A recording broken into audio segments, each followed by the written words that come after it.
Bonjour à toutes et à tous. Merci beaucoup de nous rejoindre dans ce séminaire. Aujourd'hui, on a deux interventions. Tout d'abord, nous avons pardon, Jean-Marc et Dominique. Je vous laisserai vous présenter, hein. Je pense que ça sera Mhm. le plus simple et le plus rapide, Ok. qui vont nous parler de leur travail. Et ensuite, Rémi. Comme d'habitude, hein, vous avez 30 minutes de présentation, on suivra 15 minutes de questions, puis on enchaînera. Et puis la discussion collective elle sera un tout petit peu raccourcie cette fois-ci parce que on a des impératifs de temps. Sans plus attendre, Jean-Marc, Dominique, je vous laisse vous présenter et nous présenter votre travail. Merci beaucoup. D'accord. Eh bien, écoutez, merci. Désolé un peu de ces problèmes. Merci et merci Dominique d'être là. Donc, en fait, ce dont on va parler, c'est le travail de Dominique. Moi, je fais juste présenter Dominique et un peu le contexte de ce spectacle que vous voyez, dont vous voyez le titre. Euh, alors, juste dire que cette première partie de séance est un peu atypique. Elle sort du modèle habituel qu'on a, la présentation scientifique. C'est plutôt un échange là sur un spectacle qui est en préparation et qui sera joué donc en février et mars prochain à Montréal, qui aura pour titre Une vie intelligente, dont Dominique est signe le texte et également la commetteuse en scène avec Patrice Charbonneau-Brunel qui donc fait la mise en scène avec elle. Alors, cette pièce sera jouée, porte spécifiquement sur l'IA. Et alors, je voudrais présenter rapidement, peut-être Dominique, on pourra en parler un peu plus après, mais Dominique Leclerc est donc comédienne, metteuse en scène à Montréal. Elle est co-directrice et fondatrice de la compagnie Post-Humain, c'est elle qui signe le texte, comme je le dis, et qui dirige la mise en scène avec Patrice. Elle est alors, la compagnie Posthume est une compagnie de création qui un peu particulière, originale, qui s'intéresse à l'impact du développement des technologies NBIC, c'est-à-dire les nanotechnologies, les biotechnologies, l'informatique et les sciences cognitives NBIC, donc l'impact du développement des technologies NBIC sur le vivant. Et les pièces de théâtre du groupe, de la compagnie, ses performances, ses installations sont des lieux de rencontre, de dialogue donc entre les créateurs, des agents de ces nouvelles technologies et leurs utilisateurs, utilisatrices éventuelles et évidemment le public en général. Euh, Dominique elle est co-autrice, metteur en scène, donc, d'une pièce qui s'appelle Io, qui a été jouée récemment à Montréal, qui est la dernière production de la compagnie avant Une vie intelligente. Et en 2017, elle a créé une autre pièce qui a tourné jusqu'en 2019, qui s'appelait Posthumain, et qui a donné son nom à la compagnie. Elle est aussi scénariste et réalisatrice d'un, d'un film, d'un long métrage qui porte le titre Posthumain à l'Office national du film et qui va sortir bientôt. Alors, merci Dominique et bienvenue donc d'être à notre séminaire. Euh, je vais prendre juste écourter ma présentation du contexte dans lequel l'idée même de ce spectacle, Une vie intelligente, a émergé. Et je me permettrai donc un petit recul en arrière, si tu veux changer de diapositive, Rémi. Donc là, ça, c'est le crédit de la compagnie. Donc, c'est au théâtre Jean Duceppe, qui est un des grands théâtres de Montréal. Voilà. Euh, la prochaine diapo, si tu veux, merci. Je recule un peu en arrière. En 2017, le monde de l'IA est en ébullition et Montréal en effervescence parce que Montréal, à l'époque, est considéré comme l'un des grands centres, ça l'est toujours d'ailleurs, un des grands centres mondiaux de développement de l'IA. Et ce développement de l'IA suscite, peut-être changer de diapo, Rémi, suscite à la fois beaucoup d'emballement, ok, beaucoup d'emballement, mais également beaucoup d'angoisse. Et il y a cette situation donc est préoccupante. Et les il y a un groupe, de réflexion qui s'est constitué presque spontanément, qui un groupe, hybride là, qui comporte des gens de l'IA, des membres, de la société civile, des gens ordinaires aussi, à réfléchir à une façon de baliser, d'encadrer, les travaux sur l'IA et sur l'utilisation de l'IA. Et cette réflexion donc un peu spontanée a abouti en 2018. Alors je ne sais pas si tu peux poursuivre poursuit, avec, l'adoption d'un document qui s'appelle la Déclaration de Montréal, qui, compte, une dizaine qui est adopté donc en 2018 et qui, a pour objectif donc de promouvoir une IA responsable, un usage responsable de l'intelligence artificielle.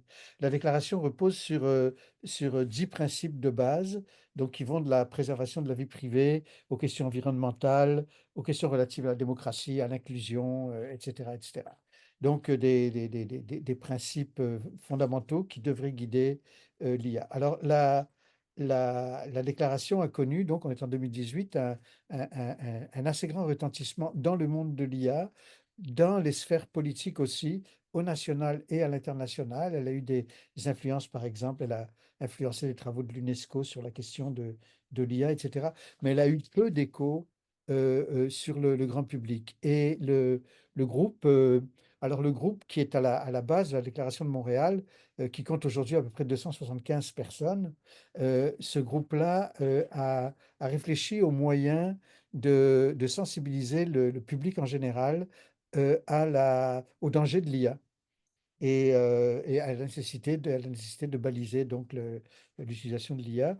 Et c'est un peu paradoxal, mais le, le choix qu'a fait ce groupe pour euh, donc assurer le rayonnement de l'IA auprès du grand public, ça n'a pas été par les podcasts, ça n'a pas été par le numérique, non, ça a été par le théâtre.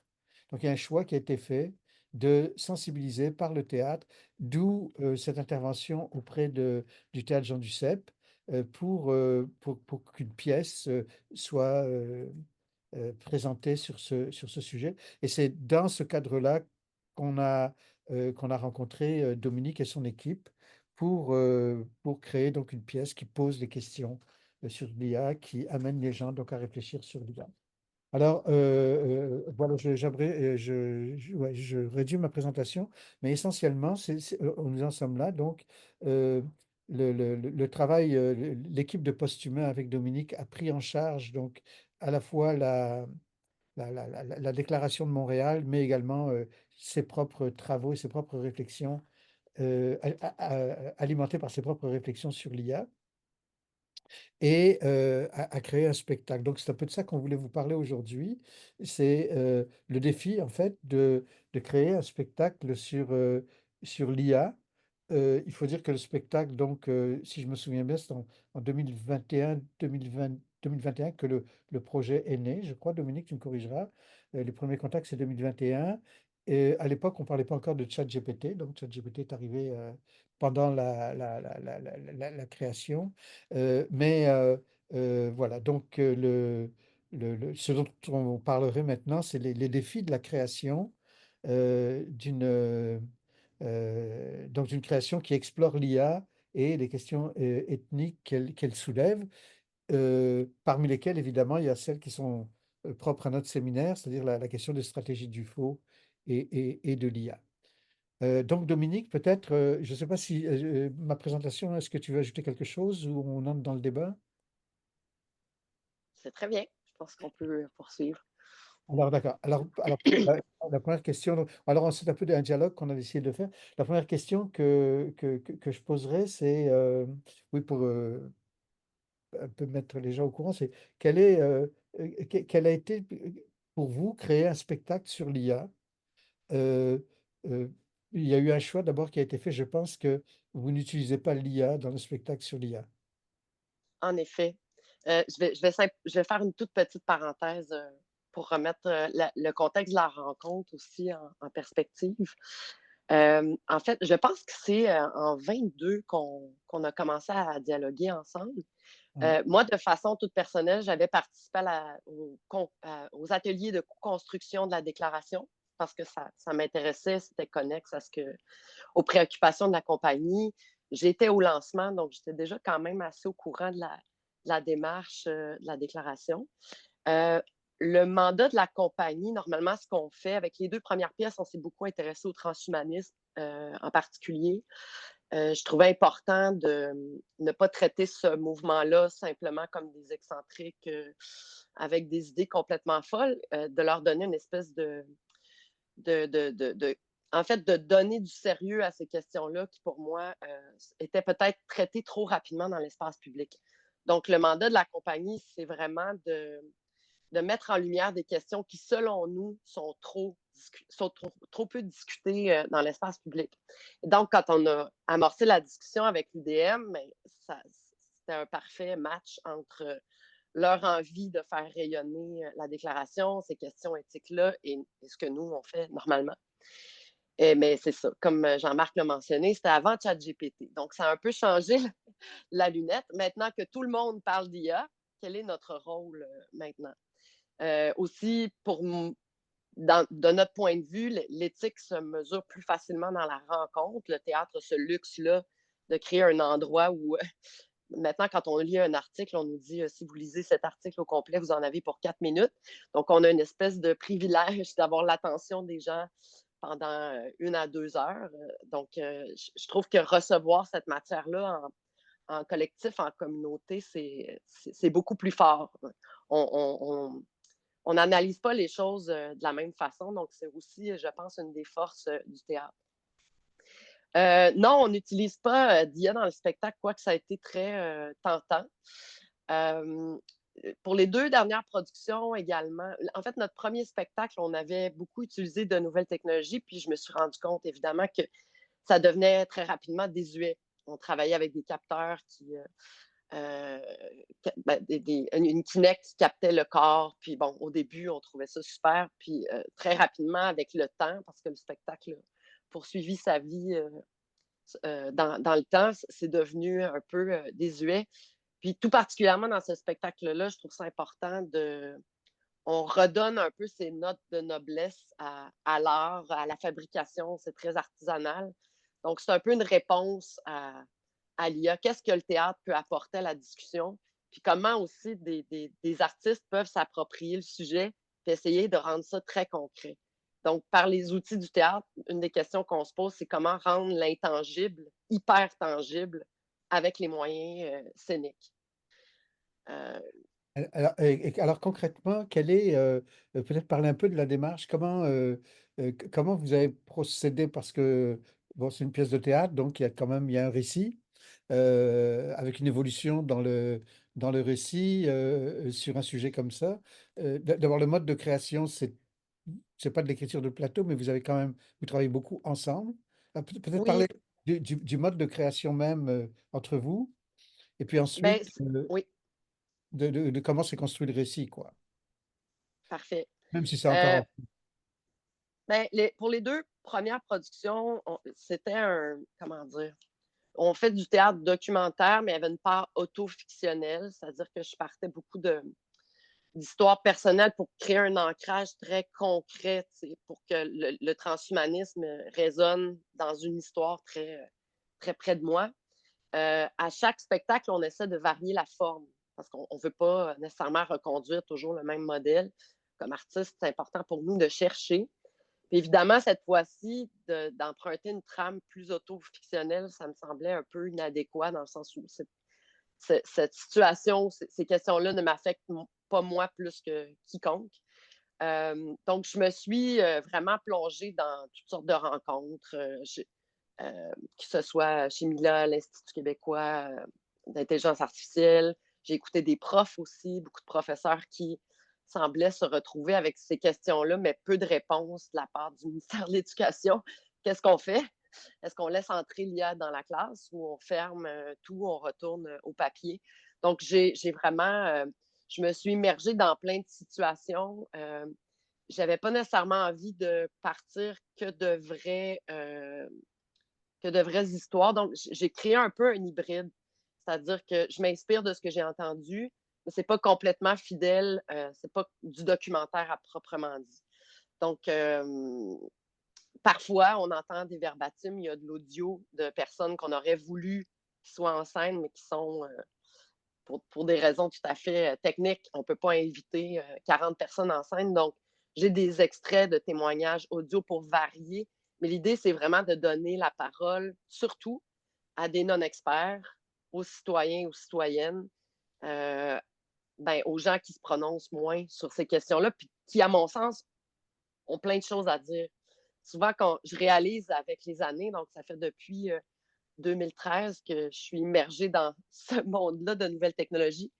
Puis quand on est trop dans un sujet, je trouve qu'il y a beaucoup d'oxygène à retourner vers quelqu'un qui entend parler de ça pour la première fois et de capter les réactions spontanées. Parce que moi, c'est des choses que je ne vois plus ou avec lesquelles je suis moins en contact. Donc, je trouve que la population a beaucoup de choses à dire et qu'on ne les a pas beaucoup écoutées. Donc, c'est vraiment l'envie de donner une voix, un micro, un mégaphone aux citoyens puis aux citoyennes. On a la parole d'un expert dans la pièce parce qu'on a quand même la chance de. On a pu être en contact avec M. Yoshua Bengio, qui est un des pères de l'apprentissage profond. Et ça aussi, dans le parcours, ça a été particulier parce qu'au départ, quand on a rencontré M. Bengio, il était quand même plutôt calme et posé. Et avec le temps, surtout à partir de 2023, disons, il a signé une lettre pour la fameuse lettre que plein d'experts ont signée pour demander un moratoire. Dans les médias, il s'est mis à créer beaucoup d'alertes, d'alarmes. Et donc, ça aussi, ça a été déstabilisant pour moi, pour l'équipe. Alors, qu'est-ce qu'on fait quand un des pères de l'apprentissage profond lui-même panique? Quel est mon rôle? Comment j'intègre tout ça? Et aussi, une des difficultés du projet, c'est de se projeter dans.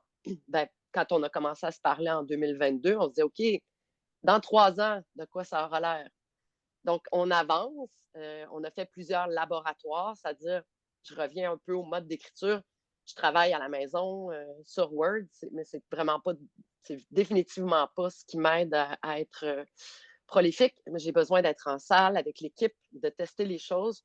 Donc, il y a une part d'écriture scénique. Il y a beaucoup d'échanges aussi avec l'équipe parce que ce sont également des non-experts qui ont plein de choses à dire. D'ailleurs, j'y reviendrai. Il y a 2 personnes dans l'équipe qui sont euh, à quelque part des experts qui sont des non-acteurs aussi. J'en reparlerai un petit peu plus tard. Donc, c'est un défi d'essayer de se projeter dans qu'est-ce que ce sera dans 3 ans. Et ça l'est encore, je vous dirais. Le spectacle est dans 4 mois.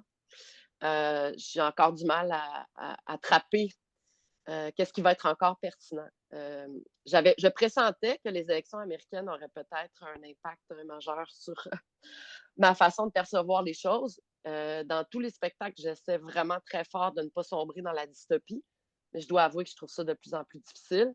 Surtout, cette semaine, on a vu à quel point la plateforme X et Elon Musk étaient complices de la victoire écrasante de Trump. On voit à quel point les big tech américaines, je pense, vont gagner du terrain, puis vont peut-être amenuiser plusieurs des efforts qui ont été faits pour légiférer l'IA. Ça va brasser beaucoup à ce niveau-là dans les prochains mois, dans les prochaines années. Donc, c'est difficile de créer un spectacle sur ça, de capter le présent dans un processus qui demande du temps, qui demande de digérer les choses. Donc, je pense que ça va être un acte citoyen peut-être imparfait, mais on a la chance de pouvoir s'inscrire dans le présent, en tout cas, le plus possible. Il y a Alors, aussi le défi, oui, alors je voulais juste revenir sur la question peut-être du récit, de la trame. oui, Donc, c'est des choix. Euh, Là, c'est encore en cours. Là, c'est pas, le oui. texte est pas fini. Là. Mais peux-tu nous parler un peu justement, tu viens un peu d'aborder la question des choix. Sur quoi? Alors, il y a eu la déclaration de Montréal, mais vous n'en êtes pas tenu qu'à ça. Donc, comment, comment avez-vous priorisé? Euh, euh, des Ben, thèmes. c'est un des deuils que je dois faire en ce moment, c'est-à-dire que je sais que les gens vont venir voir ce spectacle-là en se disant probablement, ah, elle n'a pas couvert, il y a ça aussi. Parce que d'une certaine manière, tout le monde est touché par ça. Donc, effectivement, il faut prioriser des choses. On est beaucoup dans le rapport à la connaissance et à l'apprentissage, ce qui, je pense, touche à peu près tout le monde. Pour donner un exemple très concret, bon, moi, je suis comédienne, je fais partie d'un syndicat. Je sais qu'il y a énormément de grogne autour de ça. Est-ce qu'on donne notre voix à l'IA, puis après, on perd tous les contrats? Donc, forcément, c'est un projet qui s'inscrit dans le milieu théâtral. Il va y avoir énormément d'artistes qui ont ces questionnements-là, mais je n'avais pas envie d'orienter la discussion seulement sur la crise des artistes, par exemple. Donc, j'essaie de garder les questions, ce qui nous touche profondément le plus large possible. Euh, donc, c'est ça. On est beaucoup en ce moment, je suis dans un travail de majeur-mineur, c'est-à-dire à quoi on donne de l'importance. Ça doit être un chapitre, ça, c'est une phrase, ça, c'est simplement nommé. Donc, la question des priorités se fait tout au long du travail parce qu'on raffine jusqu'à la toute fin. Mais essentiellement, ça tourne beaucoup autour du rapport à l'apprentissage, à la connaissance, le besoin d'être en contact aussi, le fait qu'on est extrêmement surveillé, le libre arbitre. Donc, c'est tous des points qui se retrouvent dans la déclaration. Il y a aussi un segment qui est plus axé sur l'environnement parce qu'il y a une énorme méconnaissance de l'impact de notre utilisation du numérique, en fait. Même dans mon propre milieu, si je fais une demande de subvention, puis souvent on va me demander comment vous allez sauver le monde. Et puis là, on me pose des questions sur les outils de communication. Je pense que la réponse que les gens veulent entendre, c'est nous utiliserons moins de papier, mais c'est n'importe quoi. Donc, l'appel qu'on fait en ce moment consomme de l'énergie, de l'eau. Ça, la majorité des gens ne le savent pas. Donc, il y a vraiment tout un chapitre sur l'impact environnemental. À mon sens, c'est celui sur lequel on a comme individu peut-être le plus de prise. Mais donc, on essaie de... J'ai également invité quelqu'un qui fait de la prospective sur scène avec nous, qui fait partie des non-acteurs. C'est une personne qui va, pendant la représentation, travailler un scénario avec des volontaires qui est plus optimiste que ce que moi, je suis capable d'imaginer. Donc, j'ai demandé de l'aide à quelqu'un dont la pratique est de ne pas sombrer dans la dystopie pour essayer de varier aussi comment on se projette. Donc, mon travail d'autrice, moi, c'est vraiment de donner des outils au public qui ressemblent à ceux de la littératie numérique ou des questions de base qu'on ne se pose pas pour qu'ensuite, mon objectif, c'est que les gens ressortent de la salle avec une impression de prise, en fait, quelques idées de ce qu'ils peuvent faire, peut-être, pour changer les choses. Et je pense que l'aspect environnemental, c'est celui sur lequel on a le plus de contrôle pour l'instant. Mm-hmm. Je peux ne pas changer mon téléphone chaque fois que ma compagnie téléphonique m'en offre un nouveau parce que la caméra est super. Donc, ça, on a un petit peu plus de prise. Donc, l'idée, c'est de donner un sentiment d'agentivité au public pour qu'on ressorte de là, idéalement, avec... déjà, le changement va venir du fait de prendre conscience. Puis, c'est également un des extrêmes défis avec lequel je compose, d'où mon public part. Qu'est-ce que les gens savent? Parce que la connaissance, le niveau de littératie numérique au Québec n'est pas très, très élevé. Ça serait intéressant de voir si je faisais le même spectacle. Par exemple, mon premier spectacle a été joué à Berlin. La réception était complètement différente. Il y avait des questions auxquelles les gens avaient déjà réfléchi peut-être. Le rapport à la surveillance est beaucoup plus présent là-bas qu'ici, où il y a une espèce d'insouciance par rapport à tout ça. Donc, qu'est-ce que ce serait que de faire ce spectacle-là en France, par exemple? Mais donc, ici, déjà, le théâtre du CEP, la population est quand même assez âgée. Ça aussi, c'est un défi. Oui, c'est ça, oui. Donc, je ne veux pas perdre personne. Je veux que tout le monde puisse me suivre. Mais en même temps, comme créatrice, c'est un peu frustrant parce que c'est mon 3e projet. Donc, j'ai toujours un peu l'impression de repartir de zéro parce que peux pas prendre pour acquis que les gens ont capté ce qu'on a fait avant.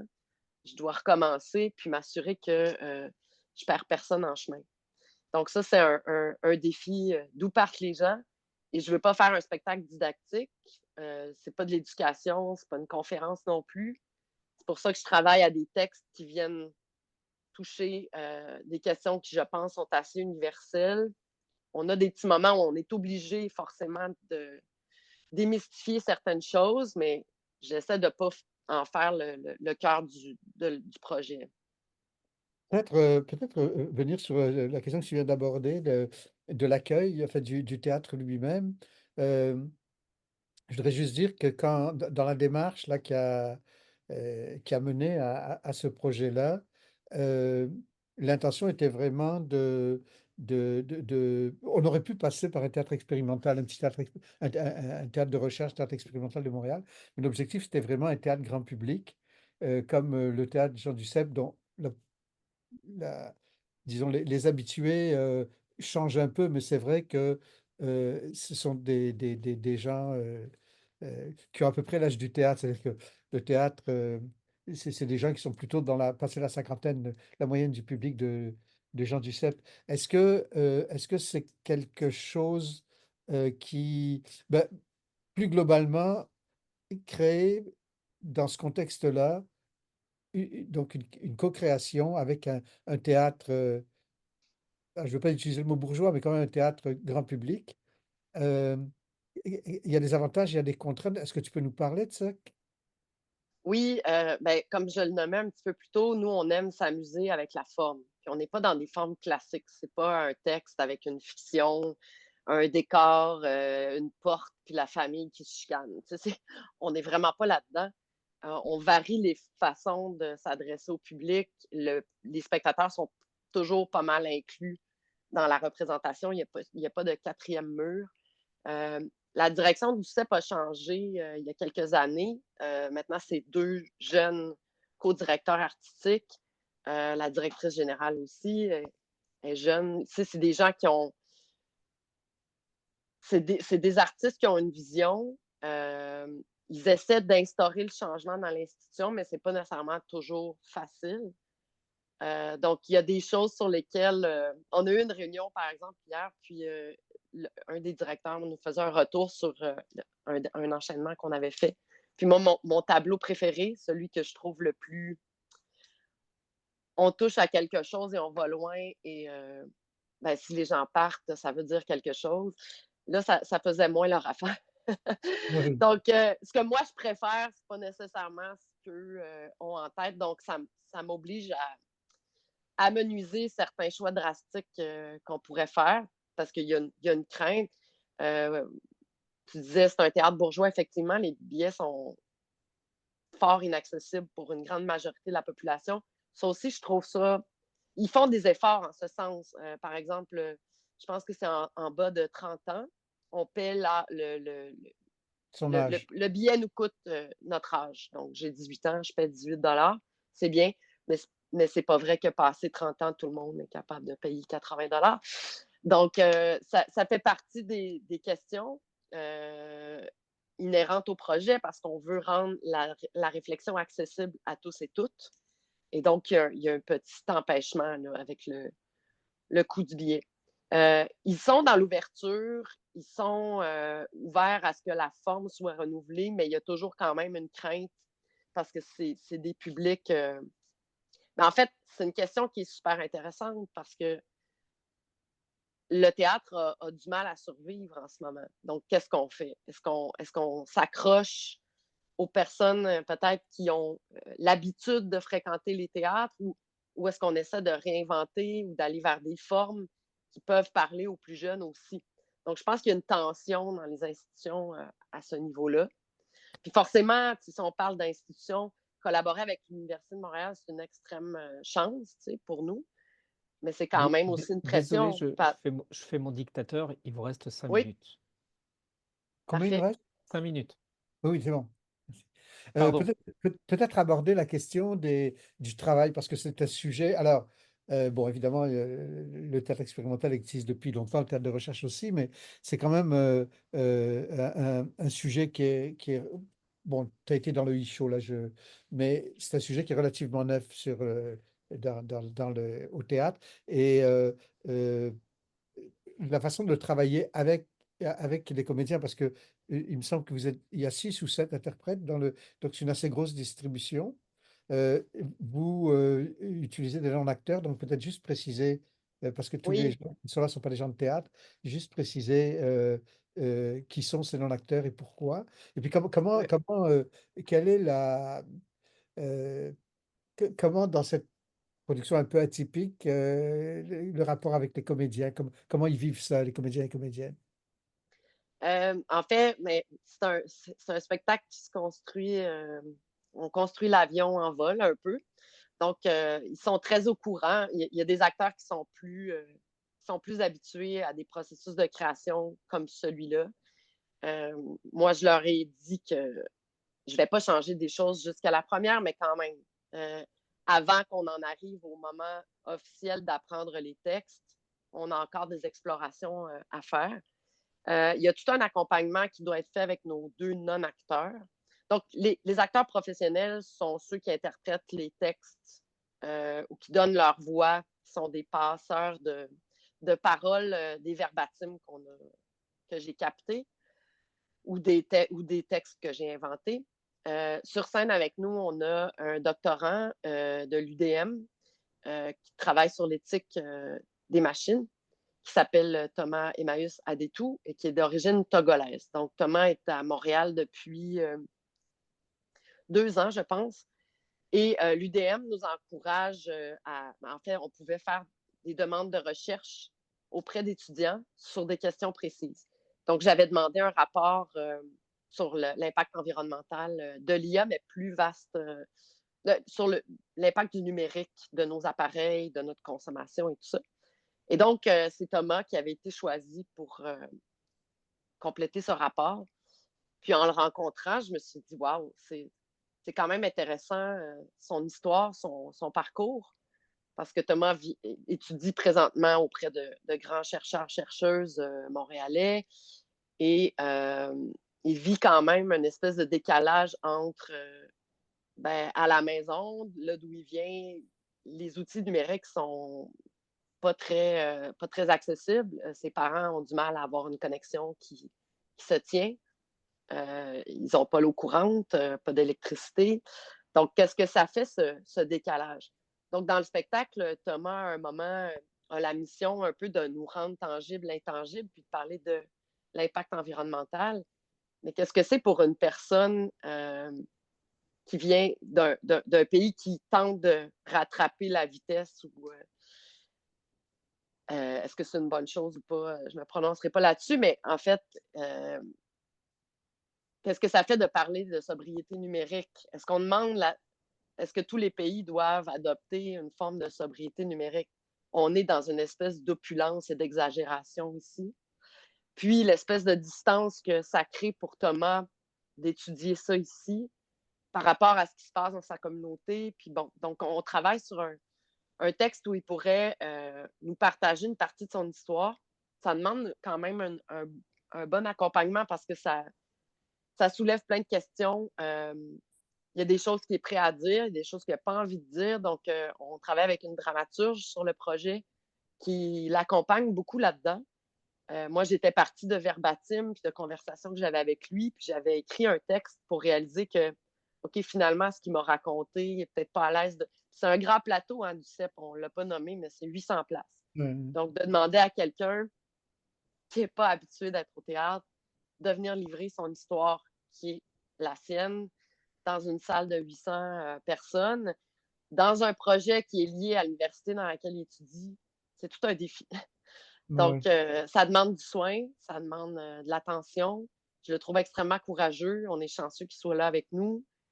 Parce que dans toutes ces questions qu'on se pose sur l'éthique de l'IA, on oublie plein de pays. Il y a plein d'angles morts, il y a plein de réalités. L'accessibilité n'est pas la même pour tout le monde. Donc, je pense que c'est important de le nommer dans le projet.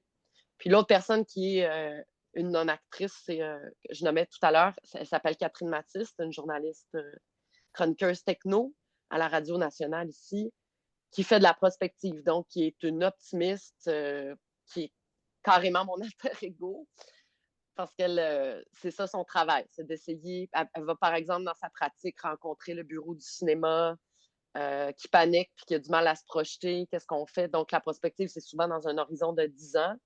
Donc, elle crée des ateliers pour différentes entreprises pour essayer de générer des scénarios qui ne sont pas ceux que le cerveau humain qui va vers la peur très rapidement a tendance à faire.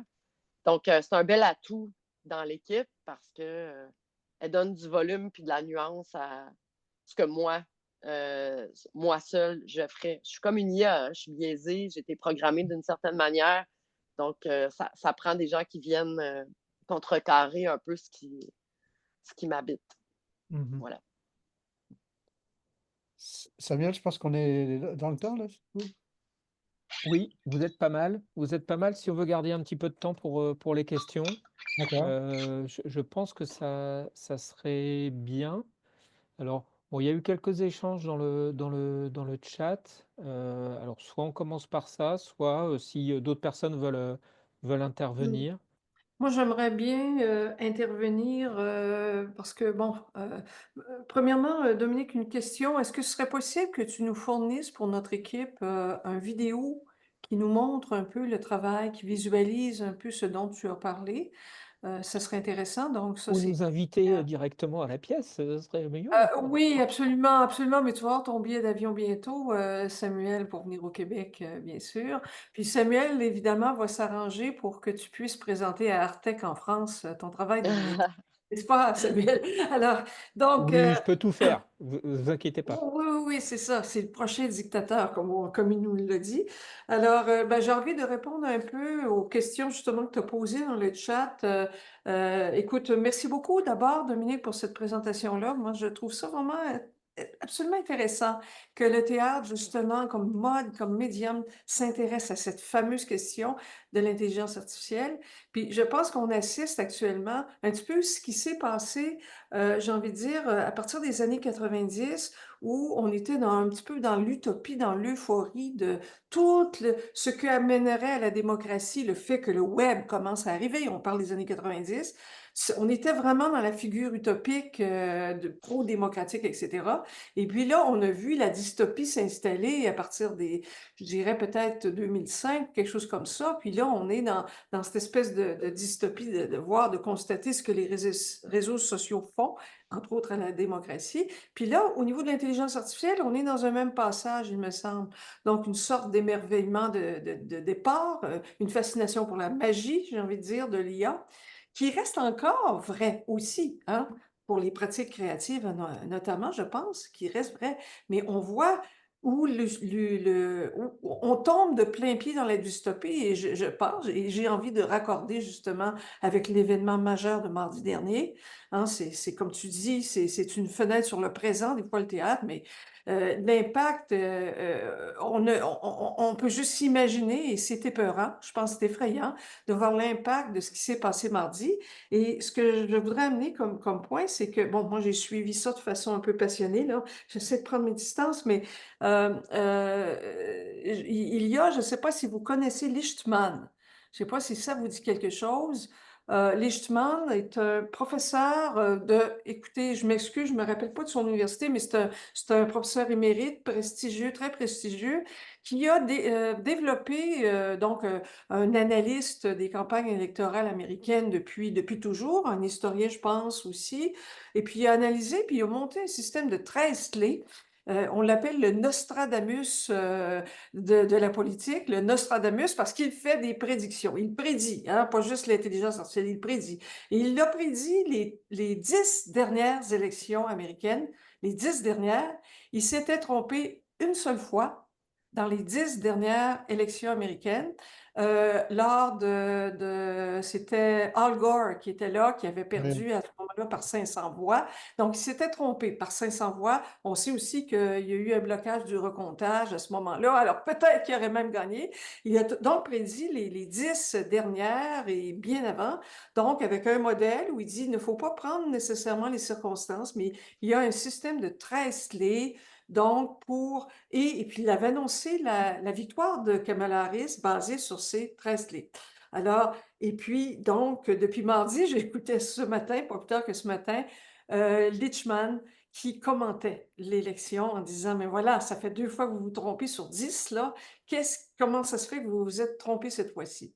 Et ce que Lichman a mis en évidence, c'était le caractère unique de cette élection. Ils sont tous uniques, mais son caractère très particulier. Et il a nommé de très près la question de la désinformation comme étant une cause majeure de la disruption de son système qui semblait être quasi infaillible. Donc, cause majeure. Et j'amène ce point, là, si vous me permettez, c'est un petit peu long mon intervention, mais j'amène ce point parce que dans le groupe de recherche Arcane, ça fait maintenant 4 ans, on a été pris de plein pied on s'intéressait aux puissances du faux et tout d'un coup, l'intelligence artificielle se manifeste sur la place publique.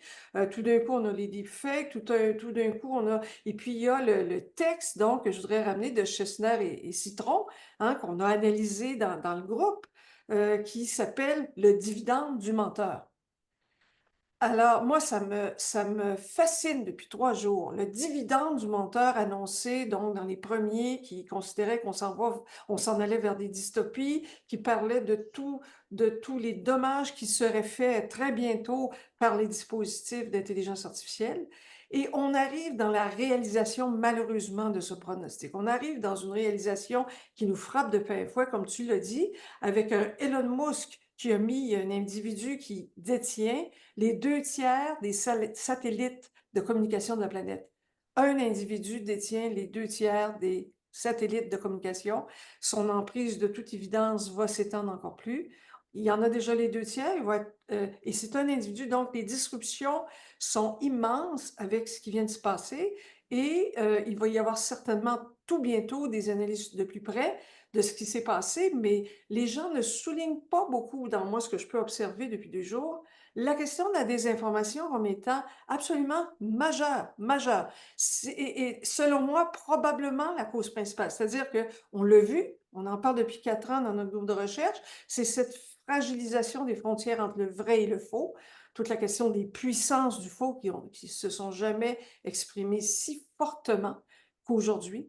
Et là, on arrive avec la démonstration très claire Merci, depuis merci mardi René. Excuse-moi, je te de cette coupe parce puissance. que si on veut d'autres interventions, donc peut-être une réaction, Dominique ou Jean-Marc?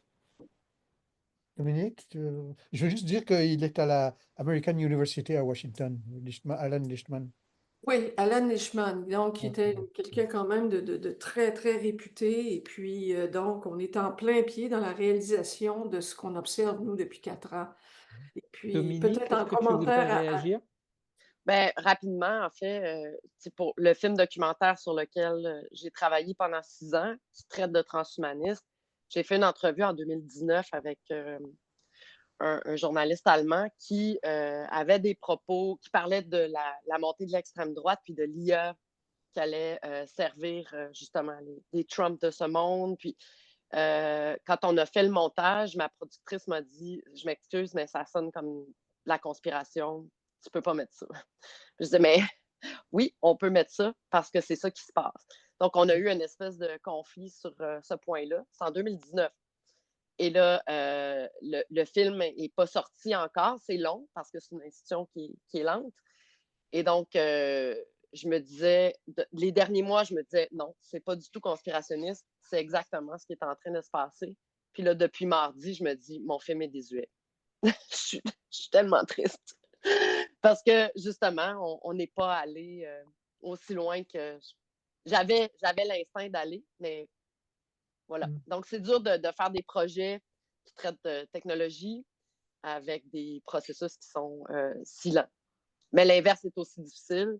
quand la technologie va trop vite puis que la pièce s'en vient très rapidement. En tout cas, le rapport au temps puis au développement exponentiel est complètement. C'est un gros obstacle. Merci Dominique. Alors, je profite de mon rôle de dictateur pour prendre la parole. Et moi, je voudrais revenir sur les publics, sur vos publics. Et à un moment, t'as fait remarquer que bah, les publics changeant suivant les pays, suivant leur âge, etc., etc. Et moi, je m'interrogeais sur la capacité du public à bien cerner le discours méta qu'il peut y avoir dans votre proposition. C'est-à-dire que euh, euh, ce qui me fait penser à ça, c'est la technologie au théâtre. Elle a toujours existé. Elle était là pour créer de l'illusion, de tromper les gens. Et c'était juste un support à un discours, quel qu'il soit, et faire réfléchir les gens, plus ou moins. Mais on leur demandait jamais de réfléchir sur les technologies qu'on utilise dans le cadre de la présentation de ce qu'on leur montre. Et j'ai l'impression que un de vos enjeux, c'est celui-là. C'est de dire, c'est attention, mais il faut aussi avoir ce point de vue méta sur, sur ce on est en train de vous montrer. Et moi, ce qui m'interroge en tant qu'enseignant, c'est la capacité des individus à adopter ce point de vue-là. Parce que moi, je le vois auprès de mes étudiants, c'est souvent le plus difficile. C'est-à-dire qu'ils ont du mal à observer ce qu'ils observent et comment ils l'observent, etc. Donc, euh, est-ce que c'est une vraie difficulté auquel vous êtes confronté et auquel vous essayez de répondre? Et si oui, comment? Ben, en fait, je pense que je reviens un peu à la question, est-ce que c'est du documentaire que vous faites? Parce que c'est toujours ce que les médias, les gens veulent nous mettre dans des catégories. Elle fait ça, puis voici ce que c'est. Donc, dans ce projet-là, je brouille les pistes, c'est-à-dire on peut avoir l'impression que c'est les propos d'une vraie personne. Ça peut être de la fiction. C'est beaucoup à ce niveau-là en fait, que je vais brouiller les cartes. Est-ce que je me présente de façon tout à fait honnête? Est-ce que c'est de la fiction? En fait, les spectateurs vont avoir peut-être ce travail-là à faire. Il y a peut-être des gens qui vont tout capter sans se questionner. Mais oui, la question du vrai et du faux, elle est présente dans le processus. Il y a un moment où on a envie d'utiliser peut-être un deepfake. Je disais qu'on n'utilisait pas d'IA, mais c'est ça. Il y a peut-être ce petit point-là sur lequel l'équipe discute en ce moment, parce que si on faisait ça, ça remettrait en question tout ce qui a été montré avant. Puis je pense que c'est intéressant aussi que les gens ne sachent plus, mais en même temps, on est tellement dans le faux tout le temps. En fait, les gens ont perdu la foi dans tout ce qu'ils voient en ligne. C'est un immense danger. Donc, c'est sûr que comme créatrice, je me demande dans quelle mesure je dois appuyer sur ce même bouton. Est-ce que c'est si intéressant? Parce qu'il y a une grogne, je dirais, dans le milieu théâtral. Euh, il y a beaucoup d'auteurs de fiction qui se plaignent en ce moment qu'il y a trop de réel en scène. C'est trop de théâtre documentaire, trop de réel, trop de réel. Puis, comme si c'était une sous-écriture, comme si c'était pas de l'art, comme si. Mais bon, il n'y a personne qui crée à partir de rien. On s'inspire tous de quelque chose, puis ça nous renvoie à l'IA aussi. Mais moi, la question qui m'intéresse davantage, c'est pourquoi il y a tant de réel en scène. Ça répond à un besoin peut-être. Donc, il y a ça qui est sous-jacent aussi dans les choix de forme. Je pense que les gens ont besoin d'être en contact aussi avec l'impression d'un vrai contact, d'un vrai rapport. Puis oui, si on brouille les pistes, qu'est-ce que ça apporte de plus que la confusion dans laquelle ils sont en ce moment? Donc oui, je me pose ces questions-là. Ouais. Merci, Moi, merci moi, je voudrais Dominique. juste dire, Samir, un tout petit commentaire. Merci, Dominique. Je voudrais juste ajouter peut-être au contexte sur la démarche qu'on a faite, parce que je faisais partie du groupe là, qui est intervenu auprès des différents théâtres pour que ce projet-là ait lieu. Et en fait, la plupart les grands théâtres montréalais, les plus grandes scènes montréalaises, n'ont pas voulu prendre ce risque-là. Donc, il y a une espèce de réticence il y avait on a senti une réticence du milieu du théâtre à, à aborder cette question qui est une question frontale, hein, qui préoccupe beaucoup de gens. Il y a une espèce de réserve. Mhm. Et on est très content que Duceppe, qui est une des grandes salles, hein, je pense que après le TNM, c'est la plus grande salle de théâtre de Montréal. Donc, c'est une jauge de 800 places, 27 représentations, 26, je ne sais plus trop. Euh, Quelque On chose a comme des ça. options, ouais, quelque chose comme 26. Ouais, donc c'est quand même, ça va être quand même beaucoup de monde. Et ça signifie aussi. Alors la réticence du milieu est intéressante, enfin de l'industrie, on va dire, est intéressante. Et en même temps, l'ouverture de Duceppe est aussi significative, quoi. Qu'un grand théâtre prenne ce risque-là, c'est quand même intéressant. Parce que c'est un risque par rapport. Merci, merci Jean-Marc. Alors désolé, mais bon, on a pris un peu de retard au départ, mais en plus on a moins de temps à la fin. Donc euh, pour les personnes qui n'ont pas pu poser leurs questions, gardez-les. On aura encore un temps d'échange après la présentation, la deuxième présentation. Donc merci beaucoup à vous deux. Et puis, une fois de plus, hein, très stimulant, très éclairant sur toute la complexité des problèmes qu'on essaye d'aborder dans le cadre de ce séminaire. Rémi, est-ce que tu es prêt? Oui, normalement, ça devrait aller. On va voir. Ok. Est-ce que tu veux que je passe ton diapo? Non, c'est bon, ça devrait aller. Mais juste, j'ai un moment où je vais avoir un extrait de film, donc ça, on va voir si ça fonctionne bien, mais Ah pour le oui, diapo, ça va. si on a le son et tout ça. Ok. Oui, c'est ça. Je te laisse te présenter, Rémi. Oui, Ça oui, sera plus oui. Et simple. puis, je vais ouais, Ok. parfait. Merci à toi. Voilà, ça doit fonctionner. Donc, ben, je vous remercie de votre invitation. J'ai aussi beaucoup apprécié la première partie du séminaire. Je pense qu'il va y avoir un certain nombre de rebonds un peu indirects entre les deux. Euh, et donc, moi, je vais vous parler donc, du cinéma de réemploi à l'intelligence artificielle et donc aussi des enjeux éthiques, mais cette fois plus sur la question du réemploi des archives. Euh, pour ceux qui étaient au séminaire l'année dernière, vous vous rappelez peut-être que j'avais déjà présenté un peu ce type de travail-là sur l'étude de cas du film Les États-Unis face à l'Holocauste. Et donc, ce qui m'intéresse, ou mon domaine d'expertise principal, c'est celui du cinéma documentaire de création, aussi bien des films de témoignages que des films donc, qu'on appelle de réemploi, c'est-à-dire dans lesquels il y a réutilisation d'archives visuelles ou audiovisuelles. Donc, pour le dire très rapidement, mon travail, c'est régulièrement de comparer systématiquement les archives utilisées avec le film final tel qu'il est monté. Donc, j'essaie d'identifier des gestes créateurs de la part de l'équipe du film à titre donc d'écriture cinématographique de l'histoire. Donc, de voir comment différentes propositions sont formulées. Aujourd'hui, je vais poursuivre ce travail-là, cette réflexion, en prenant comme étude de cas un film d'Haroun Farrokhי qui s'intitule Images du monde et inscriptions de la guerre. Donc Haroun Farrokhý, c'est un réalisateur et un théoricien des médias. Et donc c'est un film qui date de 1989. Donc cette présentation, elle s'inscrit dans les travaux d'Arcane, qui est le groupe auquel je participe depuis plusieurs années maintenant, et donc sur la question des usages trompeurs des archives, trompeurs au sens où on cherche à brouiller l'essence des spectateurs. Je tiens aussi à préciser que c'est un travail plus large aussi que je mène actuellement avec Philippe Despois autour des usages ou des questions intermédiaires liées au cinéma d'Haroun Farrokhý et à la représentation de la politique et de la violence dans son cinéma. Aujourd'hui, je vais m'intéresser donc à ce film en particulier, mais plus précisément, pour pas prendre 2 ou 3 heures, à une série de photographies qui est issue d'une publication en particulier que je vais vous présenter. Donc, ça correspond à quelques séquences en fait du film.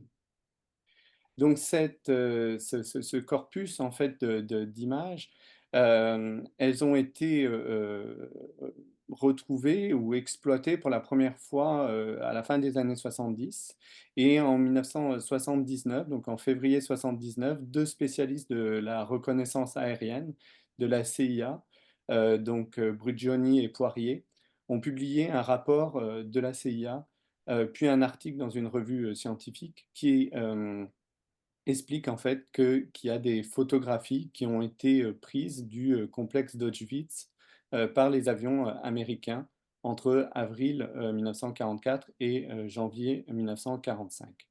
Mais que à l'époque, donc pendant la Seconde Guerre mondiale et pendant le génocide des Juifs, personne n'a vu le camp d'extermination dans ces images parce que c'était pas ce qu'ils cherchaient à voir dans dans ces images. Ils ne cherchaient pas à identifier ça, c'était plutôt pour atteindre des buts de destruction de sites industriels.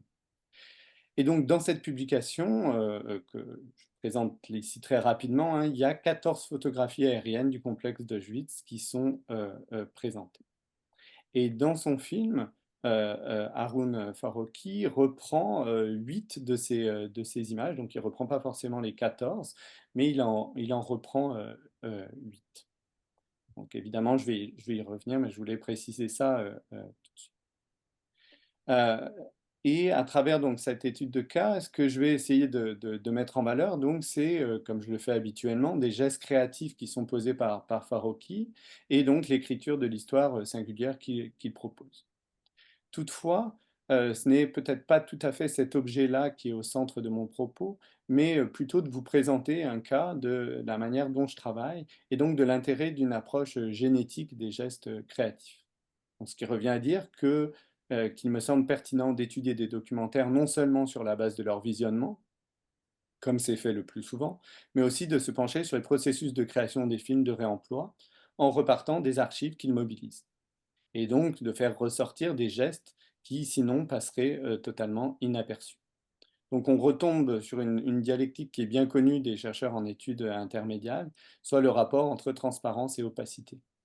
Donc, il y a certains de ces gestes créatifs qu'on voit très bien quand on est un spectateur, qui travaillent sur un caractère réflexif, sur une forme d'opacité du support filmique. Et puis, il y a d'un autre côté des gestes qui, eux, sont invisibles pour les spectateurs, qui restent transparents. Donc, je vais évidemment donner des exemples hein, dans la suite de ma présentation. Mais je voudrais aussi dire que j'ai essayé d'aller un peu au-delà de cette question de l'usage du réemploi dans les films documentaires pour essayer de montrer l'actualité de ces questions éthiques en faisant un lien, donc en faisant une comparaison avec un exemple de dispositif créatif conçu avec une intelligence artificielle. Donc j'espère ainsi aborder quelques-uns des questions qui ont déjà été abordées ce matin, mais qui sont voilà, au centre de ce séminaire. Donc notamment les questions éthiques. Je tiens à préciser donc qu'il ne s'agit pas d'aborder la question de l'intelligence artificielle générative de manière générale, ou la création d'images trompeuses générées à des fins de propagande ou de marketing, telles que les deepfakes, et donc toutes leurs conséquences politiques dont on a également pu discuter à la suite de l'élection qui a eu lieu cette semaine. Mais bien donc s'intéresser à un usage créatif de l'intelligence artificielle générative qui est dit trompeur, donc à nouveau trompeur au niveau du fait qu'elle joue avec nos sens. Et donc le cas que je vais considérer rapidement, hein, c'est celui de Chomsky versus Chomsky de Sandra Rodriguez. Et donc elle nous avait présenté lors du colloque autour des stratégies de tromperie qu'on a eu à l'Université de Montréal à l'automne dernier. Lors de cette présentation, elle a expliqué que ce projet de conversation orale avec un avatar 3D de Noam Chomsky, donc non réaliste, qui a été développé avec l'ONF, a été rendu possible par l'existence d'un large corpus d'archives de cet intellectuel américain qui sont conservés à son université, donc au MIT. Autrement dit, l'expérience conversationnelle créée par Sandra Rodriguez et son équipe repose sur le fait de brancher, entre guillemets, une intelligence artificielle générative sur un large corpus de sources textuelles, sonores et filmées, produites par Chomsky durant donc les 60 dernières années. Mais Sandra Rodriguez, et c'est là que c'est véritablement intéressant, elle nous a expliqué que les choses sont évidemment plus compliquées que cela. Il ne faut en effet pas croire que c'est une seule solution technologique, une seule IA qui fait tout le travail d'une manière normalisée, mais qu'en fait, ce sont plusieurs solutions techniques complémentaires, certaines impliquant de l'IA et d'autres des interventions humaines de manière plus centrale, qui permettent de générer les réponses donc, du Chomsky de cette expérience conversationnelle. Ce qui est intéressant, c'est que l'équipe du projet a partagé publiquement les informations relatives à leur processus de création. En fait, 4 outils complémentaires permettent de générer des réponses de la part donc, du Chomsky de cette conversation.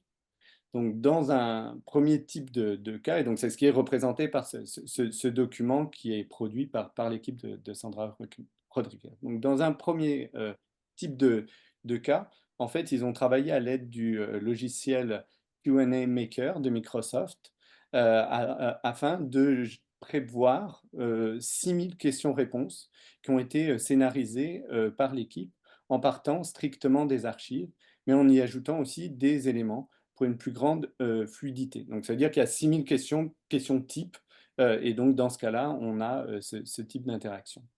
Si ce que les personnes disent lors de la conversation n'entre pas dans ce cadre, donc dans ces 6000 questions, mais que Chomsky a formulé des réponses complètes sur le sujet abordé, alors un autre logiciel va aller chercher ces réponses formulées par Chomsky telles quelles ou reformulées avec l'aide d'une intelligence artificielle. Ensuite, troisième niveau, si Chomsky n'a pas abordé directement le sujet, ils ont utilisé ChatGPT-2 qui permet, lui, de formuler une réponse qui est générée par l'intelligence artificielle, entraînée uniquement à partir du corpus d'archives de Chomsky. Donc, ils ont utilisé la version ChatGPT-2 qui permet de travailler sur un corpus de sources fermées. Enfin, donc quatrième niveau, si cela ne fonctionne pas, c'est ChatGPT-3 qui permet d'apporter des réponses à des questions pour lesquelles les sources archivées de Chomsky ne sont pas suffisantes. Donc, si les questions ou l'échange est à un niveau de généralité trop élevé. Donc, vous comprenez que ce choix se fait par palier, du plus précis au plus général et donc au plus imprécis.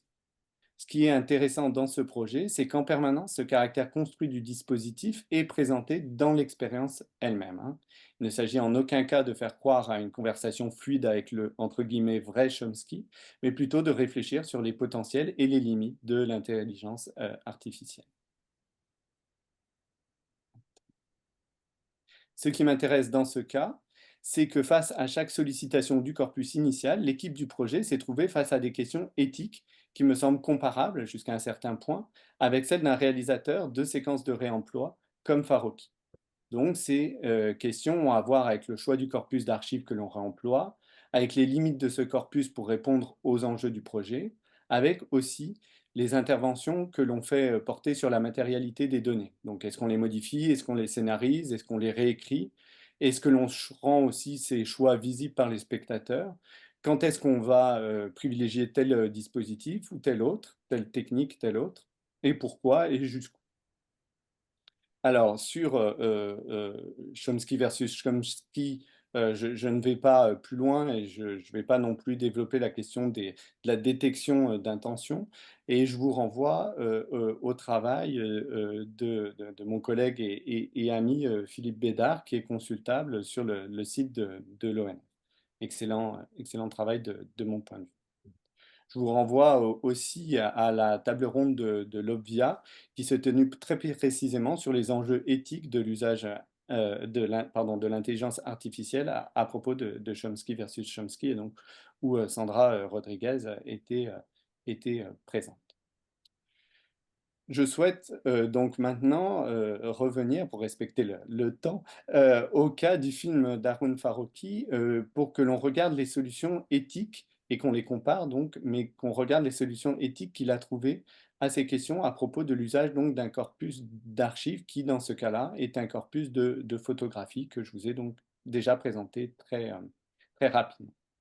Il est donc important de comprendre qu'on ne cherche pas à comparer des solutions techniques, mais bien à situer la comparaison au niveau éthique. Vous allez voir que les gestes techniques effectués par Farokhi ne se situent pas du tout dans le même environnement médiatique que ceux du projet de l'ONF. et que ce dernier pratique plus ce que l'on pourrait nommer, à l'instar de Michel de Certeau, des gestes qui sont de l'ordre du bricolage. Donc sans plus tarder, je vais essayer de vous présenter un court extrait de 2 minutes du film. Donc, je vais... La reconnaissance aérienne. En Europe centrale, le ciel est généralement couvert. Vue dégagée limitée à environ 30 jours par an. Le 4 avril 1944, le ciel était sans nuages. Des chutes de pluie avaient fixé la poussière de l'air. Des avions américains avaient décollé à Foggia en Italie vers des objectifs en Silésie, usine à essence synthétique et de caoutchouc, Buna. En survolant les installations en construction des usines IG Farben, un aviateur déclencha l'appareil photo, prenant ainsi une vue du camp de concentration d'Auschwitz.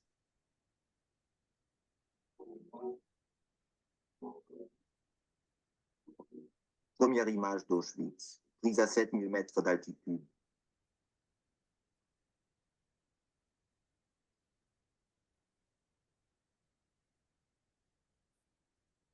Les photos prises en Silésie en avril 1944 furent soumises à un examen à Mettmanham en Angleterre.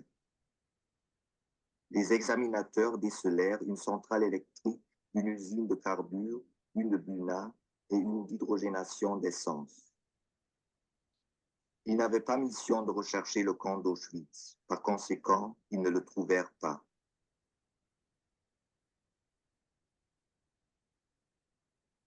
Comme il y a là une proximité, l'industrie, le camp. Ce n'est qu'en 1977 que 2 employés de la CIA se mirent à la recherche et à l'examen des vues aériennes d'Auschwitz. Ce n'est qu'au bout de 33 ans que l'on inscrivit les mots, ces mots, Mirador et Maison du commandant et Bureau d'enregistrement et Quartier général et administration et clôture et poteau d'exécution et bloc 11 et qu'on inscrivit le mot chambre à gaz.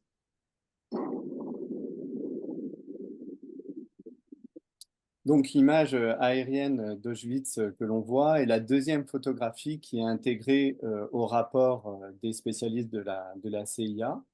Et après l'avoir montré pendant quelques instants à travers la légende hein, donc, de l'image avec la date qui est plein cadre, donc un gros plan, c'est une image quasi dans son état originel, c'est-à-dire presque non recadrée, évidemment non colorisée, non sonorisée, qui est montrée. Donc on est là dans cette première image, dans un rapport d'authenticité entre le document utilisé et le document montré.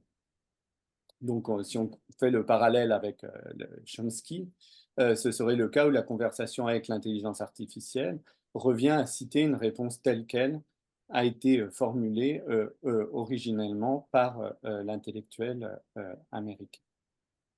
Par la suite, dans l'extrait hein, qu'on a vu, Farokhi va monter une série de gros plans sur des parties précises de la photographie. Il s'agit pour lui de souligner certains éléments, ainsi que le rapport entre le texte et l'image. Donc, j'entre pas dans les détails de l'analyse, et plutôt dans la poursuite de la comparaison. Donc, avec Chomsky, ce serait là l'utilisation d'extraits de réponses issues des archives, avec une forme de scénarisation par une mise en série.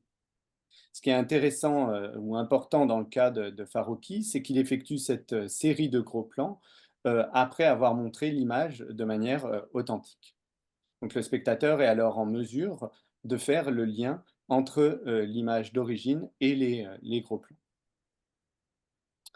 Ce qui est intéressant toujours chez Farokhi, c'est que plus tard dans le film, il va refaire une série de gros plans à partir de la même image, mais pour dire autre chose. Donc il compte alors sur la mémoire visuelle du spectateur, des spectatrices, et sa capacité à faire des liens entre les images qu'il donne à voir. Donc cette manière de monter les archives chez Farocki correspond à une véritable éthique de l'usage des archives qu'il a lui-même théorisée, où il s'agit donc de respecter leur authenticité, leur matérialité, mais aussi de donner du temps au spectateur pour comprendre ce qu'il voit et développer une réflexion critique sur sa représentation, sur leur représentation. Il est dans tous les cas entendu qu'il n'y a pas de colorisation, pas de sonorisation, pas d'accélération ou de ralenti, pas de zoom ou de mouvement de caméra effectué dans l'image. Cela correspond donc à un ensemble de contraintes que le réalisateur s'impose pour donner à comprendre les images qu'il montre. Il faudrait ajouter aussi qu'il ne montre pas les images d'atrocité, donc il choisit aussi le type d'image qu'il montre. Ces gestes créatifs dont il est ici question sont tout à fait visibles de la part des spectateurs qui se rendent bien compte qu'on leur donne à voir la même image à plusieurs reprises et que cette image est parfois l'objet de gros plans. Donc il y a là aussi quelque chose de commun avec l'expérience de Sandra Rodriguez qui donne en permanence à voir son caractère construit. Pour qualifier donc cette manière de faire, on parle souvent de gestes d'opacité, d'opacification ou de gestes réflexifs. Donc, je vous donne à présent quelques exemples encore plus explicites de tels gestes effectués par Farocki. Donc, c'est au moment où dans le film, il va montrer avec ses mains la distance entre les deux parties différentes d'un même tirage photographique, où il va se représenter à une table de travail avec des ciseaux ou avec une loupe. Il va aussi utiliser une acétate à un autre moment sur laquelle il va écrire par-dessus une photographie pour montrer qu'il effectue une intervention sur le document sans pour autant l'altérer. Donc je pense que vous avez bien compris le principe. Il s'agit à chaque fois de donner à voir les gestes du réalisateur dans le film lui-même. Il est maintenant intéressant de noter qu'à quelques moments précis du film, Farocki s'éloigne de sa propre éthique des archives, et donc je vais vous donner des exemples de ça. Tout d'abord, à un moment, il y a un zoom qui est effectué dans une image, donc ce qui est assez rare chez lui. Donc pendant 7 secondes, il zoome sur un point précis dans une photographie. De manière comparable, il y a un moment où il effectue un fondu au noir entre un plan large et un gros plan d'une même photographie. Cela a créé l'impression d'une continuité entre les deux échelles de plan, alors que habituellement Farocki monte cut pour insister sur le fait qu'il passe d'une image à l'autre. Donc dans ces deux cas, Farocki prend donc des distances avec sa propre éthique, et en même temps, ces gestes sont tellement rares qu'ils sont clairement visibles par le spectateur. On pourrait même faire l'hypothèse qu'il s'agit d'attirer son regard en produisant des effets spectaculaires, entre guillemets, hein, puisqu'on est quand même dans un niveau assez bas de spectacularité, mais donc à quelques reprises dans le film. Donc pour l'instant, je suis resté sur des gestes qui sont visibles par le spectateur qui consulte le film. Il me semble maintenant intéressant de souligner l'existence de gestes créatifs qui ne sont rendus visibles que par une étude génétique du film. Donc je prends un exemple qui me semble marquant. En fait, il y a une photographie qui n'est utilisée qu'à une seule reprise dans le film, et celle-ci, elle n'est jamais montrée dans sa totalité. Au contraire, c'est un recadrage qui est utilisé, donc avec un zoom avant, et cette image a été tournée à 90 degrés pour correspondre au ratio de l'image filmée. Donc il y a là un geste créatif que le spectateur ne peut pas percevoir car il n'a pas vu avant l'image d'origine. Donc on est là dans un geste invisible pour le spectateur qui revient à tordre une source d'origine pour la faire correspondre au format du médium qui est comparable donc à certains gestes créatifs qui sont posés dans l'expérience sur Chomsky. Je prends donc un autre exemple. À un moment de son film, Farocki veut parler des rails, donc des trains qui menaient les Juifs à Auschwitz-Birkenau et qui n'ont donc pas été bombardés par les Alliés en 1944. Il va alors monter une photographie aérienne prise par l'armée américaine qui n'est pas issue de son corpus d'origine. Donc il y a là une exception qui le conduit à élargir son corpus. Ce changement est visible à l'image, puisque les flèches qui sont présentes dans la photographie ne sont pas les mêmes. Toutefois, il est impossible pour le spectateur d'interpréter de tels signes sans avoir mené une étude génétique. Donc une telle opération est effectuée à 3 reprises. Cela revient à dire qu'à 3 reprises dans le film de Farocki, il a utilisé des images aériennes de l'armée américaine qui sont bien authentiques, mais qui ne sont pas issues de la publication qu'il mobilise par ailleurs. Cela peut sembler un détail, mais il me semble que c'est très précisément un cas comparable à celui de l'expérience immersive sur Chomsky. Cela revient à se demander, que fait-on quand le corpus d'archives choisi au départ n'est pas suffisant pour répondre aux questions qu'on se pose? Dans ce cas, tout en utilisant des images similaires, Farocki a choisi d'élargir son corpus de sources, et cela est fait d'une manière qui n'est pas donnée à comprendre, qui n'est pas perceptible par le spectateur. À ce stade, il me semble important de souligner qu'il y a donc une forme de tension dialectique relancée en permanence chez Farocki entre donc des gestes d'opacification et des gestes qui relèvent plus de la transparence parce qu'ils sont invisibles par les spectateurs. Et donc ici, bien important d'insister sur le fait qu'il n'y a pas de jugement de valeur à associer à ces notions d'opacité et de transparence. De plus, que l'existence de cette tension n'a rien de spécifique au travail de Farocki et qu'elle est en fait le lieu commun de la plupart des films de réemploi. Ce qui est spécifique à Farocki, c'est qu'il a développé une véritable éthique de l'usage de ces images d'archives dont il respecte la matérialité. Il est aussi intéressant de noter qu'un réalisateur qui est autant dans la retenue de ses gestes créatifs que Farocki effectue lui aussi des interventions qui restent imperceptibles par le spectateur. Il ne fait pas cela à des fins d'illustration ou de spectacle, mais à des moments précis quand il cherche à aborder tel ou tel point ou enjeu. Donc c'est un travail que je vais poursuivre avec Philippe Despois. Aujourd'hui, ce qui me semble important de souligner, c'est des éléments de comparaison entre les deux productions, en soulignant cette fois des différences. Ainsi, Farocki se refuse à effectuer des gestes qui sont à l'origine même de l'usage de l'intelligence artificielle générative dans Chomsky versus Chomsky. En effet, si une image du corpus élargie à l'ensemble des photographies aériennes prises en 44-45 n'existe pas dans les archives pour adresser tel point, alors Farocki ne va pas créer une image en utilisant d'autres sources documentaires telles que des images aériennes portant sur d'autres lieux ou des images prises dans une autre période de l'histoire. Il ne va pas faire appel à ce qu'on appelle des stock shots comme un pis-aller, donc un recours faute de mieux. Il ne va pas non plus intervenir sur la matérialité du document pour changer, par exemple, le texte que les experts de la CIA ont écrit sur les photographies. Il ne se permet tout simplement pas ce type d'altération. Cela est lié donc évidemment à son éthique, mais aussi au fait que le médium qu'il utilise lui permet cela, donc le fait qu'il utilise le film documentaire. Dans le cas de Sandra Rodriguez, travaillant, elle, pour une expérience immersive où il est nécessaire que Chomsky réponde à toutes les formes de questions, y compris des questions pour lesquelles aucune source pour une réponse même générée ne se trouve dans ses archives, elle a été conduite à trouver d'autres solutions éthiques et techniques. Elle a alors utilisé ChatGPT-3 comme un pis-aller, un recours faute de mieux, pour éviter tout risque de suspension de l'expérience, tout risque d'absence de réponse. Elle a aussi utilisé l'intelligence artificielle générative pour reformuler des réponses présentes dans les archives afin de les rendre plus en adéquation avec la question posée lors de la conversation.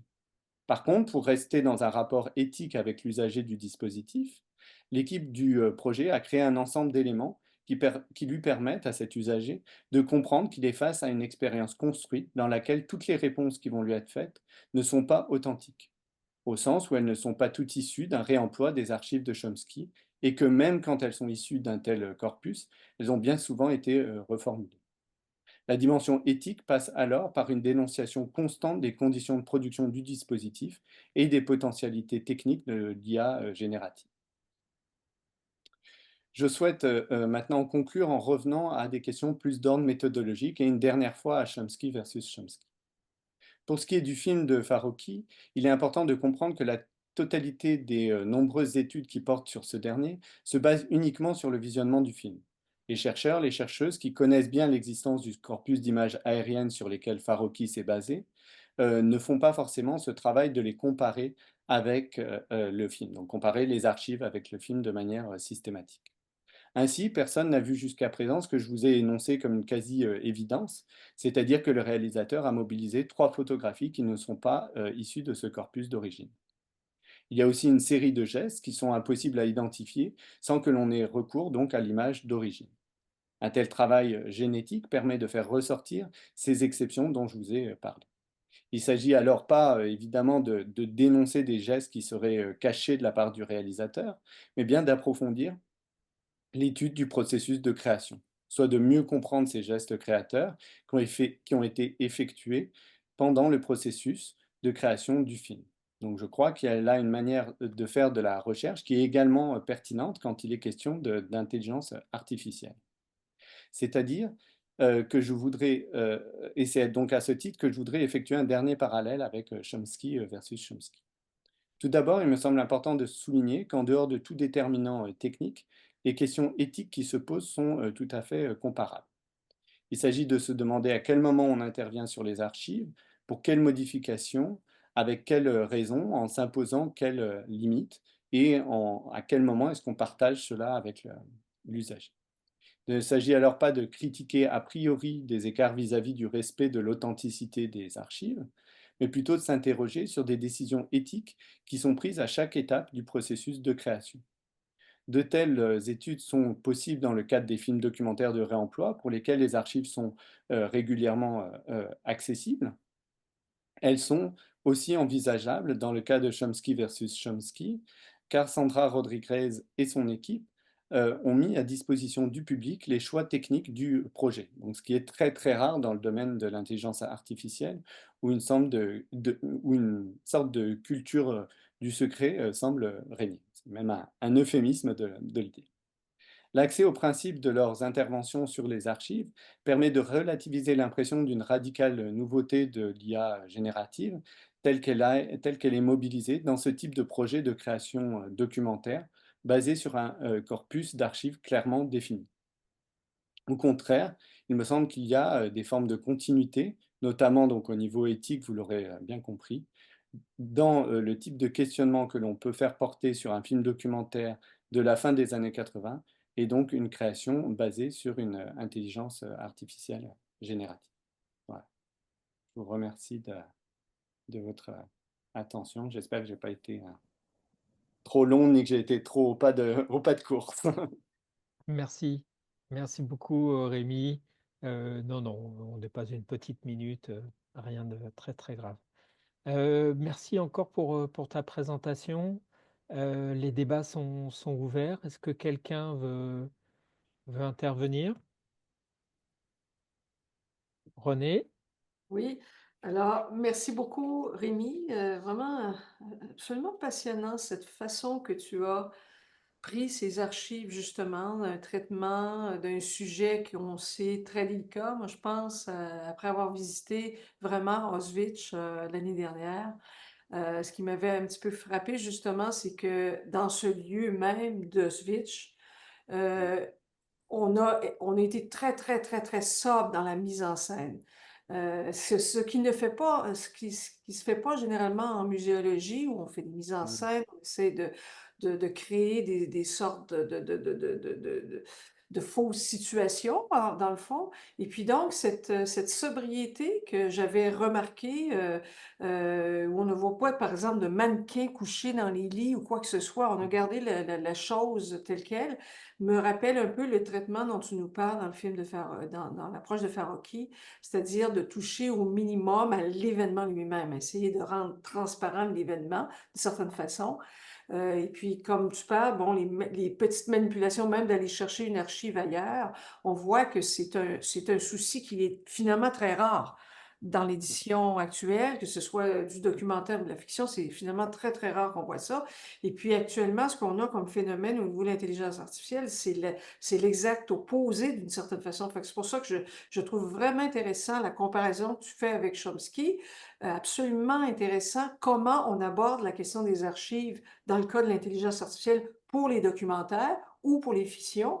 Et ça me ramène à deux autres cas que j'avais amenés plus tôt dans le groupe de recherche, qui est les manipulations autour du général de Gaulle, hein, du fameux extrait très connu du général de Gaulle, qui sont des archives qui n'existent pas, mais qu'on a créées bon, à des fins positives, d'une certaine façon.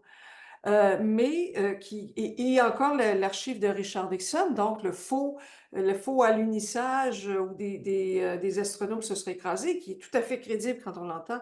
Donc, ce que je vais arriver à mon point, donc, et puis je pense que Dominique, ce que tu nous disais aussi sur ces fameuses frontières fiction réelle, là, où les artistes ont eu souvent tendance, en littérature, bien sûr, à camoufler les limites entre le fiction et le réel. Ça fait partie des processus artistiques. Alors, si je mets tout ça ensemble, c'est une question un peu qui s'adresse à vous deux. Je pense qu'on est en plein dans cette question de qu'est-ce qui va arriver avec les archives du présent, qu'est-ce qui va arriver avec ces traces documentaires et comme tu disais, Dominique, tout à l'heure, c'est ce rapport au réel qu'on a presque besoin de ramener au théâtre parce qu'on a besoin de réel finalement. Et donc, je ne formule pas ça en question, mais plutôt en observation. Je trouve que ce phénomène qu'on croise autour de l'authenticité nous ramène à ce débat fondamental, hein, comment présenter les faits, quels sont les faits, les questions de fond de notre projet depuis 4 ans. Alors, c'est un commentaire, donc peut-être soit Dominique ou Rémi, répondre un petit peu, peut-être Rémi d'abord, Dominique ensuite. Oui, oui, René, je te remercie pour ton commentaire.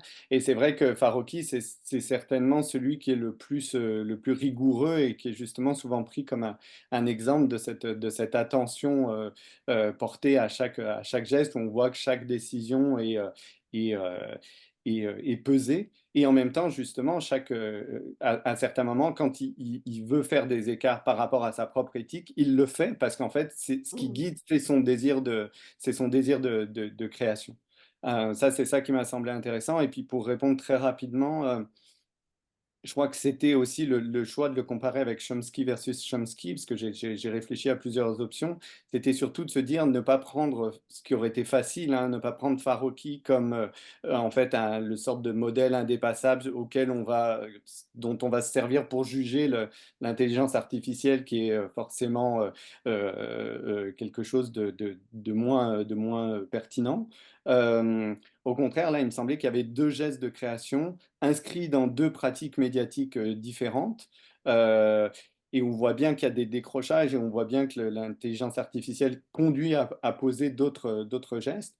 Euh, mais où justement, comme chez Farokhi, en fait, ces gestes, ils peuvent venir d'un désir d'aborder une question, d'un désir d'aborder une thématique. Et donc, à partir de ce moment-là, on va tordre, on va faire quelque chose à l'archive d'origine, se permettre avec l'intelligence artificielle des gestes beaucoup plus forts que ceux que Farokhi aurait pu faire. Ça, il n'y a pas de doute là-dessus. Mais avec potentiellement le même type de réflexion éthique dans la mesure où on trouve d'autres solutions pour maintenir ce rapport de confiance, tel que dans ce cas-là, le fait de donner à voir la matérialité de l'intelligence artificielle, le fait qu'il y a plusieurs réponses qui sont possibles, que c'est des degrés de réponse qui ont des degrés d'authenticité différents par rapport à l'archive. Voilà, donc il y a aussi des choses qui sont possibles de faire avec l'intelligence artificielle qui restent dans ce domaine-là. Euh, et c'est pour ça que j'ai bien précisé au départ que ce n'est pas le cas des deepfakes ou d'usage marketing ou d'usage de propagande, où là, justement, la question éthique, elle disparaît totalement des pratiques. Et là, c'est à nous de la ramener en tant que chercheur d'un point de vue strictement, je crois, critique. Mais voilà, là, on a ces usages créatifs qui, eux, me semblent entre les deux, et là, voilà, intéressant à faire dialoguer. Merci, merci Rémi. Dominique, est-ce que tu voudrais réagir aux commentaires de René? Ben, en fait, moi, un des éléments qui m'intéresse par rapport à la question de l'archive, c'est que de plus en plus, l'IA est perçue comme un oracle qui peut nous permettre de prédire des choses. On essaie de prédire nos comportements, mais elle est quand même toujours nourrie d'archives et du passé. Donc, pourquoi on essaie de faire des prédictions sur le futur à partir toujours d'éléments qui sont dans le passé? C'est cette question-là que je trouve un peu complexe puis difficile à. Ben, j'ai pas de réponse encore, mais pourquoi c'est devenu un outil de prédiction alors que ce n'est qu'ancré dans des choses qui sont derrière nous? Ouais. Le Alors, côté un peu juste magique. pardon Rémi, je t'ai coupé, tu disais? Non, non, non, vas-y, vas-y. Non, non, je répondais juste à cette question de l'oracle, c'est juste du formalisme, hein. L'oracle, c'est toujours construit à partir un formalisme préexistant, et que ce soit le yiking, les aruspices, les gens je me souviens plus le nom, qui devinaient l'avenir dans le vol des oiseaux, etc. C'était toujours à partir d'un formalisme préexistant, et ce signe-là était surinterprété pour dire ce qu'on avait envie de dire. Ou, ce qui est beaucoup plus intéressant, pour créer un consensus autour d'une décision qui n'a pas de solution. Et donc, de se remettre à l'oracle, c'était aussi un moyen intéressant de pouvoir, non pas prendre une décision d'un individu, mais voilà, de décaler la décision pour que le consensus puisse émerger. Merci pour vos réponses. Moi, j'aurais une question pour Rémi, qui rejoint un peu celle que j'ai faite à Dominique tout à l'heure, autour de cet effort sur l'observation méta, sur l'observation de ce qu'on observe et de la manière méthodologique dont on fait les choses. Donc là, tu as bien montré que dans ton travail, c'était quelque chose de fondamental, c'est-à-dire que tu as repris effectivement de façon très précise tous les éléments pour essayer de décortiquer comment chacun a pu travailler ces documents pour produire leur discours, et comment la révélation de leur méthodologie est pour toi le critère éthique, hein, tu me dis si je me trompe, mais Ouais. et voilà. Donc, moi, je trouve ça hyper intéressant et sans doute très juste. La question que je me pose, c'est un peu la même que je posais à Dominique, c'est qui est prêt à faire cet effort? Dans le Ouais. chat tout à l'heure, on échangeait avec quelqu'un qui me dit, parce que je posais une question un peu provocatrice en disant, qu'est-ce qui fait le plus peur, l'IA ou les électeurs de Trump?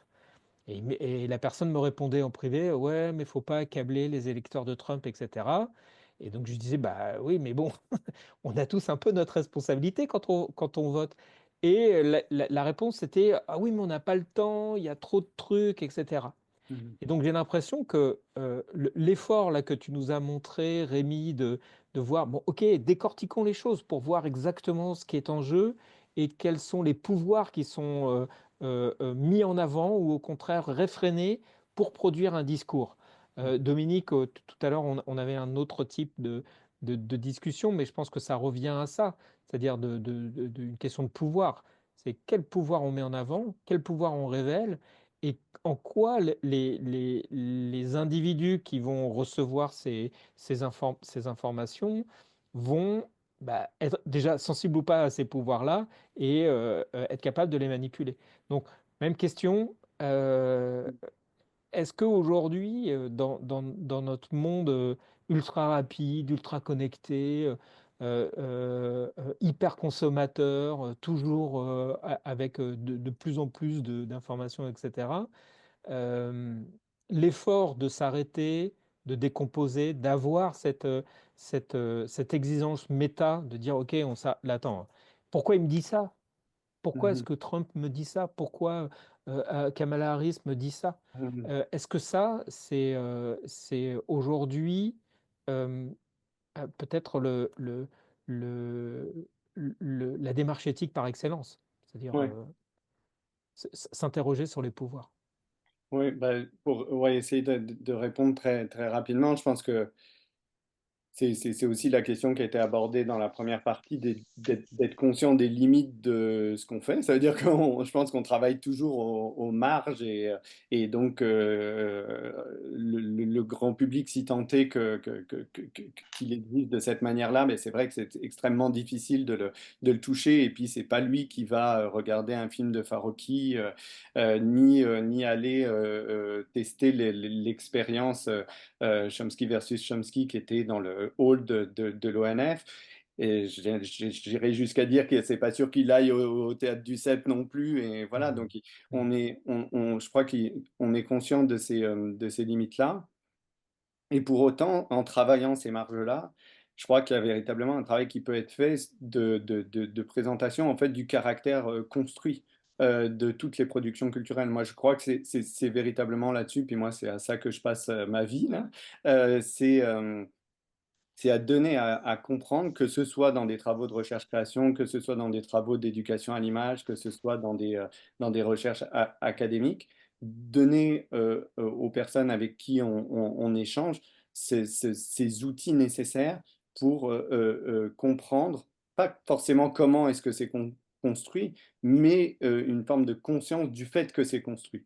Et donc que tout discours face auquel ils vont se retrouver est forcément le résultat de choix de l'équipe de création, mais aussi de l'environnement médiatique dans lequel ils s'inscrivent. Voilà, donc c'est un gros enjeu et en même temps, voilà, nécessité d'être extrêmement humble sur l'efficacité de cette parole-là, mais je crois qu'il faut quand même la tenir et que c'est une parole politique importante dans la société actuelle.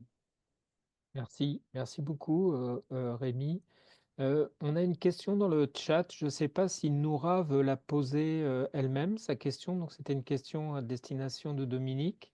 Oui, Noura? en fait, excuse-moi de t'interrompre, Samuel. Il y a Jean-Marc, je pense qu'il veut intervenir depuis un bon bout. Oh, j'ai pas vu ta main.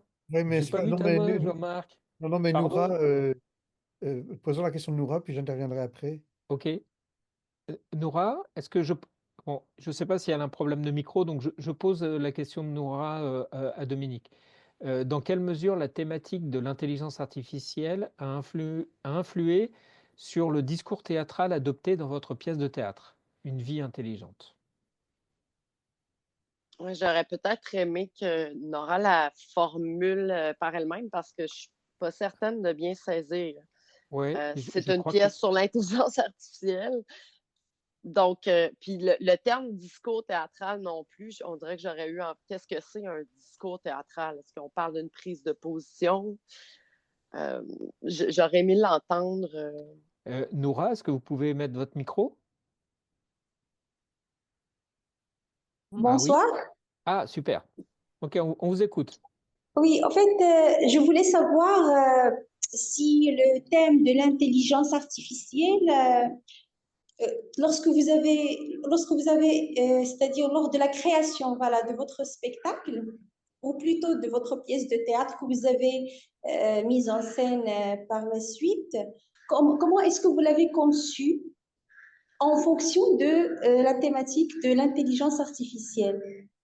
Ben, c'est un spectacle qui porte sur l'IA. Donc, l'objectif, c'est que la population soit mise en contact avec ce thème-là.